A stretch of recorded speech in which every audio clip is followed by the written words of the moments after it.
এসছেন খুব ভালো, কিন্তু উনি আসলে ম্যাজিক হয়ে যাবে এটা আমি মনে করি না। উনার কাছে কোনো আলাদুনের চেরাগ আছে এটাও আমি মনে করি না। হ্যাঁ, উনার বেশ কিছু পজিটিভ পরিবর্তন আমাদের চোখে ধরা পড়েছে, এটা খুব ওয়েল অ্যান্ড গুড, এবং সেটা উনি এসেছেন বলে তখন বলছি না, উনি আসার আগেই ক্রনোলজিক্যালি লাস্ট উনি যে বিষয়গুলো নিয়ে কথা বলেন, ভাষণ দেন, উনার অতীত কাজের জন্য উনি পাবলিকলি দুঃখ প্রকাশ করা একজন নেতার, এটি খুব ওয়েল অ্যাপ্রিসিয়েটেড। এটা একটা পরিবর্তন আমরা দেখতে পাই এবং এই পরিবর্তনকে সাধুবাদ জানাই। কিন্তু প্রশ্ন হচ্ছে এই যে বর্তমান বাংলাদেশের পরিস্থিতি, ৫ই আগস্টের পরে বাংলাদেশের যে অস্থিতিশীল পরিস্থিতি এবং ৫ই আগস্টের পরবর্তী সময়ে বিশেষ করে আপনার ভীষণ রকমের কি বলবো অযৌক্তিক যেই আচরণ, হ্যাঁ, এবং আনফরচুনেটলি খুবই দুঃখজনকভাবে দক্ষিণপন্থীদের আচরণ, একের পর এক মাজার ভাঙা, মব করে বাড়িঘর ভাঙা,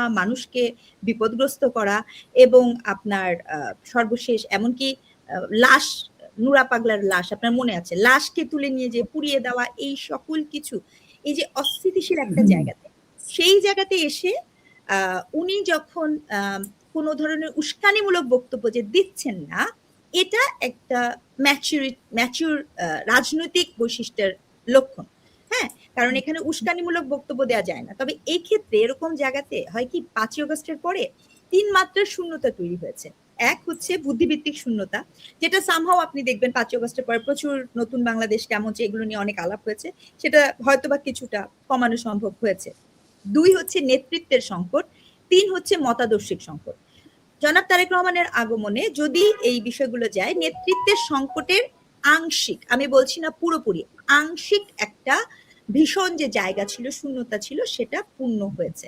আংশিক কেন বলেছি, কারণ আমি এটাও বলতে চাই, ঠিক এই মুহূর্তে তারেক রহমান বেশ কিছু প্রিভিলেজের মধ্যে আছে, যে প্রিভিলেজে উনাকে কম্পিট করার মতো কোনো অপোনেন্ট নেই। এটা কিন্তু ভালো না গণতন্ত্রের জন্য, গণতন্ত্র চর্চার জন্য এটি কিন্তু কোনো ভালো বিষয় নয়। হ্যাঁ, আপনি দেখবেন উনার একটা ভীষণ বড় দল আছে, যেটি বাংলাদেশ বিএনপির মতো, এবং সেখানে অনেক বড় বড় মানে হাবিব ভাইদের মতো অনেক গুরুত্বপূর্ণ রাজনীতিবিদ আছে, তৃণমূল থেকে শুরু করে, তাদের অভিজ্ঞতা আছে উনার সাথে।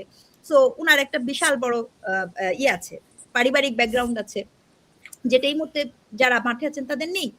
তো এত উনি যে প্রিভিলেজ আছেন, এই প্রিভিলেজকে বিট করার মতো, এবং অন টপ অফ দ্যাট এই যে একটি বাংলাদেশের মতো একটি রাষ্ট্রে কিন্তু অনেকগুলো ভূ রাজনৈতিক বিষয় থাকে, সেটির সাথেও যে যুক্তটা, সেটাও কিন্তু আপনার অন্য কারো নাই। তো এই যে অন্য কারোটা নাই, এটার পরিণতিটা কিন্তু খুব ভয়ঙ্কর। কেন ভয়ঙ্কর? জনাব তারেক রহমানের উপরে মানুষের অসম্ভব প্রত্যাশার চাপ তৈরি হবে, আপনি এটা লিখে নিতে পারেন। আর অসম্ভব প্রত্যাশার চাপ সামাল দেওয়া কিন্তু অনেক কঠিন। এরকম অসম্ভব প্রত্যাশার চাপ তৈরি হয়েছিল ৫ই আগস্টের পরে আমাদের শিক্ষার্থী জনতাদের উপর, এবং এনসিপির উপরেও কিন্তু এটা ছিল। আরেকটা কথা আমি বলতে চাই, জনাব তারেক রহমান বাংলাদেশ বিএনপি বা জাতীয়তাবাদী সংগঠনের জন্য নেতা হতে পারেন, কিন্তু দেশের নেতা হয়ে ওঠার প্রক্রিয়াতে উনি কিন্তু তরুণ এবং নয়া, এই অভিজ্ঞতা কিন্তু উনার নাই। তো দেশের নেতা হওয়া, জাতির নেতা হওয়ার মধ্যে, মানে একটি দলের নেতা হওয়ার মধ্যে কিন্তু অনেক তফাৎ আছে, এটি হচ্ছে আরেকটা। তৃতীয়ত যেটা খুব গুরুত্বপূর্ণ, আপনাদের মনে রাখবেন যে আমাদের যে বিগত সরকার ছিল, সেই বিগত সরকারের ব্যাপারটা কিরকম ছিল, বিগত সরকারে দেখবেন যে যাহা কিছু সমস্যা হতো সবাই দৌড়ে শেখ হাসিনার কাছে চলে যেত। এটা কি ভালো চর্চা ছিল না, এটা খুবই জঘন্য চর্চা ছিল। সো এই সতর্কতাটাও খুব জরুরি, অর্থাৎ আপনাকে কি করতে হবে, আপনাকে আপনার ইনস্টিটিউশন এবং অপরাপর নেতৃত্বকে শক্তিশালী করতে হবে। আপনার তৃণমূল থেকে সকল নেতৃত্বে শক্তিশালী করতে হবে। সকল কিছুর সমস্যার সমাধান একজন জনাব তারেক রহমান দিতে পারবেন না।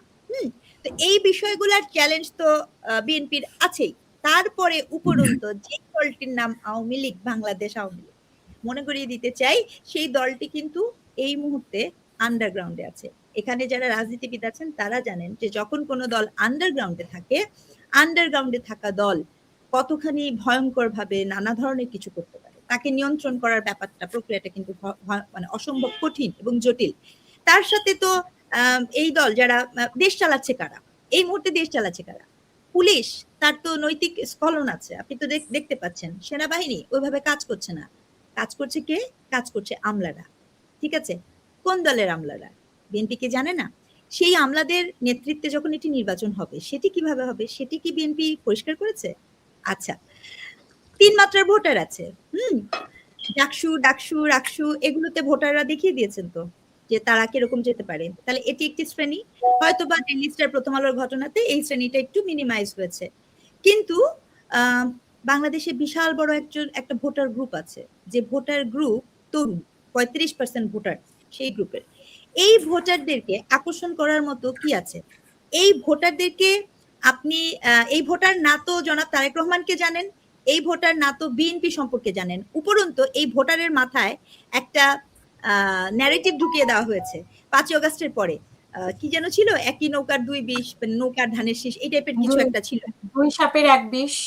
২ সাপের ১ বিষ, নৌকার ধানের শীষ।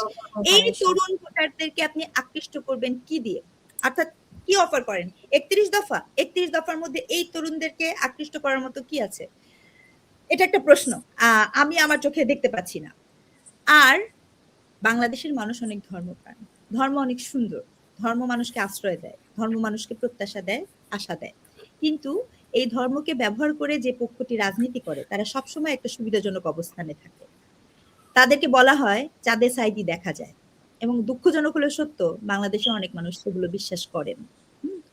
এই ভোটারদেরকে আপনি সামাল দিবেন।